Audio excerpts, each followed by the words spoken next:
से मीडिया के बारे में क्या कहना, जो सरकार की नाकामियों को छिपाता है और जो सरकार के झूठ को और जनता को लगातार झूठ परोसता है। तो ये मीडिया देश की मीडिया नहीं रही, ये पार्टी की मीडिया हो गई है। जहाँ अब्बाजान और चाचाजान की बात है तो रिश्ते को वही समझ सकता है जो परिवार वाला हो, जो जिसे परिवार का दर्द हो। जो व्यक्ति अपने पिता को मुखाग्नि नहीं देने पहुंचा, उसके अंतिम संस्कार में नहीं पहुंचा, वो क्या जाने पिताजी क्या होता है, अब्बाजान क्या होता है। एक आम जनता का अधिकार कहाँ पर होता है? सरकार की संपत्तियों पर ही तो हमारा अधिकार होता है।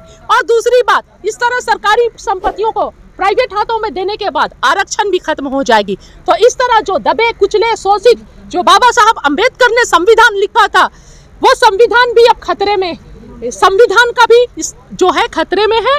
जो संविधान और दलित पिछड़ा शोषित वर्ग भी खतरे में है। उन्हें तो ऐसे ही समाज में बराबरी नहीं मिल रही थी, अब सरकारी नौकरियों में भी उनका कोई योगदान नहीं रहेगा, कुछ नहीं मिलेगा, क्योंकि वो तो सब प्राइवेट हाथों में चले जा रहे हैं। ठीक है, आत्मनिर्भर बना रहे हैं ना मोदी जी सबको। हाँ, मैं क्या बोलूं इस पर, कैसा आत्मनिर्भर? तो फिर आप प्रधानमंत्री किस लिए हैं? देश को ऐसे ही छोड़ दीजिए, फिर जंगल राज की तरफ चला जाए, फिर पूर्व पाषाण काल में चले जाए, फिर जरूरत ही नहीं है किसी की, सब आत्मनिर्भर रहेंगे, खुद कमाएंगे, खुद खाएंगे, खुद अपना सोचेंगे। आप टैक्स क्यों ले रहे हैं फिर देश की जनता से? इतना हेवी टैक्स क्यों पे कर रही है जनता? जब आत्मनिर्भर ही बनाना है, तो जब पैसे लेने हैं, शोषण करना है, तब तो ठीक है, सरकार चलाना है, देश की बात करते हैं। और जब सरकार के लिए और सत्ता में बैठे लोगों को देश के लिए कुछ करने का समय आता है, तो उस टाइम आत्मनिर्भर भारत की याद दिला देते हैं। जिससे तरह कोरोना काल में देश के सभी जगह से पैसे उठा लिए गए, सभी सरकारी संस्थानों में पैसे दिए, सब जो भी सामाजिक कार्यकर्ता थे जो समाज की सेवा के भावना से, और पैसे लेने के बाद पैसे मिलते ही अकाउंट में पीएम केयर्स फंड में, तथा जो नाम था पीएम केयर्स फंड, उसके बाद से आत्मनिर्भरता दिखा देते हैं कि आप आत्मनिर्भर बनिए। मैडम, एक समाज सेवी सोनू सूद बहुत छापे पड़ रहे हैं। बहुत दुख के साथ कहना पड़ रहा है कि अब जैसा के घर छापे नहीं पड़ते हैं, अंजना ओम कश्यप की प्रॉपर्टी 7 सालों में इतनी ज्यादा बढ़ जाती है, उनके घर ईडी सीबीआई के छापे नहीं पड़ते हैं। पर सोनू सूद जो गरीबों का मसीहा था, जो गरीब मर रहे थे, प्रवासी मजदूर सड़कों पर, पूरे देश में मौत का मंजर था, वैसे समय में ये मानवता की इसने सेवा की। हमारा हीरो है सोनू सूद। उस डर क्यों लगता है रेड से? अगर सही हो तो डर क्यों लगता है आप लोगों को? नहीं, परेशान क्या, डर क्यों लगेगा? अगर डर लगता तो मैं 10 सुनिए,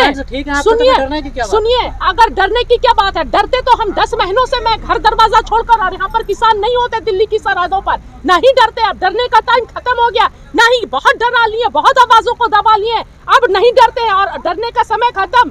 अब आवाज उठाएंगे, चाहे ईडी को भेजिए, सीबीआई को भेजिए, एनआईए को भेजिए, किसी को भी भेजिए, कोई नहीं डरता। लेकिन दुख ये बात का है कि जैसा के घर छापा नहीं पड़ता है, अडानी अंबानी के घर छापा नहीं पड़ता है, अंजना ओम कश्यप का प्रॉपर्टी इतना गुना कैसा हो गया, उसके घर छापा नहीं पड़ता है, अडानी और अंबानी की पत्नियां 3-3 लाख की चाय पीती हैं, उनके घर रेड नहीं पड़ता है, उनसे सवाल नहीं किया जाता है। लेकिन सवाल बहुत दुख के साथ कहना पड़ा है, जो गरीबों का जिसमें दर्द है, जो गरीब जनता के लिए खड़ा है, वैसे समय में ये कहा जा रहा है कि सोनू सूद खत्म करने दीजिए। वैसे समय में जब उनका आंसू पोंछने वाला कोई नहीं था और देश की सरकार आंखों पर पट्टियां बांध के पीएम केयर्स फंड के पैसे को पूरा डकार के बैठ गई, वैसे समय में सोनू सूद ने अपने पॉकेट से पैसा लगाकर देश की जनता का सेवा किया। बहुत दुख के साथ कहना पड़ेगा, केजरीवाल के साथ चले गए ना, वो केजरीवाल के साथ चले गए, तो यानी मतलब लोकतंत्र को, यानी आप ही का सवाल है, केजरीवाल के तो यानी लोकतंत्र खतरे में है। नहीं, लोकतंत्र यानी खतरे में है, इसका मतलब कि अब आप इंडिपेंडेंट नहीं है,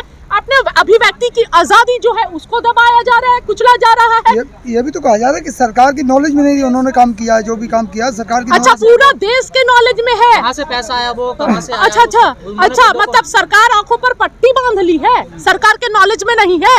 सरकार के नॉलेज में फिर क्या है?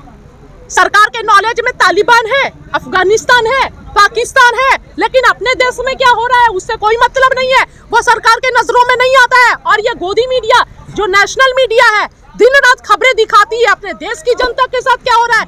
यूपी में अभी बच्चे मर रहे हैं, ऑक्सीजन सिलेंडर के बिना 3 महीने पहले देश में मौत का मंजर छाया हुआ था, लाशों की लाइन लग गई थी, कब्रिस्तानों में, शमशानों में, नदियों में लाशें तैरी हैं, गंगा में, उसके बारे में कोई बात नहीं होती है, कोई वार्तालाप नहीं होती है, अपने सत्ता के सरकार के कमियों पर बात नहीं होती है। लेकिन दूसरे देश की समस्याओं को ये लोग उजागर कर रहे हैं। हमें दूसरे से देश से क्या लेना देना है? हमारे देश में क्या हो रहा है हमको तो उस पर चर्चा करना है ना। सरकार सर्वोपरि रखती है। कहाँ रखती है? महिलाओं को सर्वोपरि सबसे ऊपर, सबसे ऊपर। हाँ सही बात है, बेटी बचाओ बेटी पढ़ाओ एक ढोंग।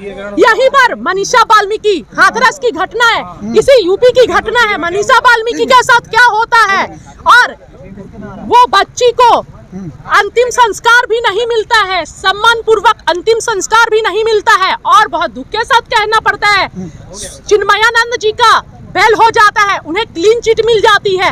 तो ऐसे देश में अगर महिलाओं की चिंता होती, महिलाओं का सुरक्षा की फिक्र होती, तो इस तरह अपराधियों और बलात्कारियों को बेल पर नहीं छोड़ा जाता, और लोग बलात्कारियों के फेवर में, इसी पार्टी के जो गुंडे हैं वो बलात्कारियों के फेवर में तिरंगा यात्रा निकालते हैं। तो ये है इनका बेटी बचाओ बेटी पढ़ाओ।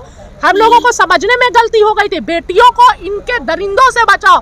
बीजेपी में बैठे जो MP MLA और रेपिस्ट है, बलात्कारी जो बैठे हुए हैं, उनसे बचाओ बेटियों को और महिलाओं को। और दूसरा ढोंग क्या था, जुमला था, बहुत हुई महंगाई की मार, अब की बार मोदी सरकार।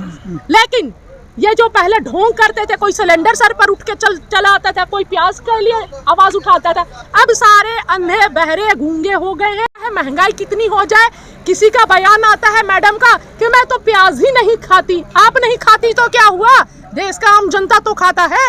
लेकिन मैडम मीडिया के आंकड़े तो यही आप बताते तो हैं। मशरूम खाती हैं, ड्राई फ्रूट्स का जो किशमिश खाती हैं, जूस पीती हैं, आप क्यों प्याज खाइएगा?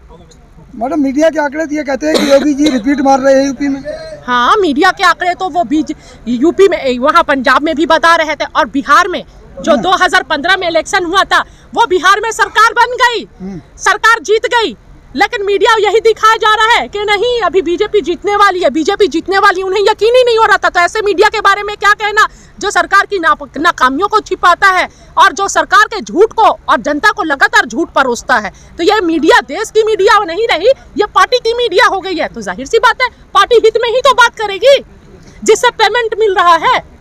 मैडम आजकल अब्बा जान चाचा जान ये बहुत देखिए, अब काम तो कुछ किए नहीं है, और जहाँ अब्बा जान और चाचा जान की बात है, तो रिश्ते को वही समझ सकता है जो परिवार वाला हो, जो जिसे परिवार का दर्द हो। जो व्यक्ति अपने पिता को मुखाग्नि नहीं देने पहुंचा, उसके अंतिम संस्कार में नहीं पहुंचा, वो क्या जाने पिताजी क्या होता है, अब्बा जान क्या होता है। और दूसरी बात, जैसे जैसे साहब ने तो ओबीसी को चाचा बता दिया, बीजेपी चाचा जान। हाँ ठीक बोले हैं जहाँ पर बीजेपी को दिक्कत होती है वहाँ पहुँच जाते हैं। चाचा जान जो जैसा करेगा उसको वैसा बोला जाएगा। यहाँ जिताने आए हैं यूपी में बीजेपी, जो जैसा करेगा पता नहीं क्या करने आए हैं, लेकिन बीजेपी जहाँ संकट में होती है, भाईजान को, हैदराबादी भाईजान को याद कर लेती है, जो जैसा करेगा वैसा बोला जाएगा। हैदराबादी बिरयानी महंगी पड़ेगी। हाँ हाँ, बहुत ज्यादा महंगी पड़ेगी भैया, दाल रोटी खा लो, दाल रोटी खा लो, नहीं पड़ेगी।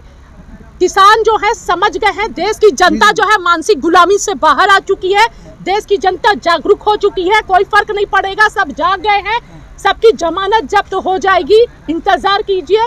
किसान जो है लगातार संघर्ष कर रहे हैं, और ये संघर्ष का परिणाम जरूर मिलेगा, क्योंकि बहुत किसानों को हमने खो दिया है, बहुत सारे हमारे किसान 600 से ज्यादा शहीद हो गए हैं, और 26 सितंबर को 10 महीने हो जाएंगे, लगातार 10 महीने से कड़ी सर्दी, बरसात, गर्मी, आंधी, तूफान, सबको किसानों ने सहा है, सबको हमने सहा है, और सहकर संघर्ष कर रहे हैं। और संघर्ष की कभी हार नहीं होती है, और सच पर चलने वालों की कभी हार नहीं होती है, क्योंकि किसान देश की लड़ाई लड़ रहा है, देश की आम जनता की लड़ाई लड़ रहा है, हम सबों की लड़ाई लड़ रहा है, और देश को अडानी और अंबानी के हाथों के गुलाम बनने से, दो पूंजीपतियों के गुलाम बनने से रोकने की लड़ाई लड़ रहा है। इसलिए देश की जनता और सबकी दुआएं किसानों के साथ है, और किसानों की जीत होगी अंत में।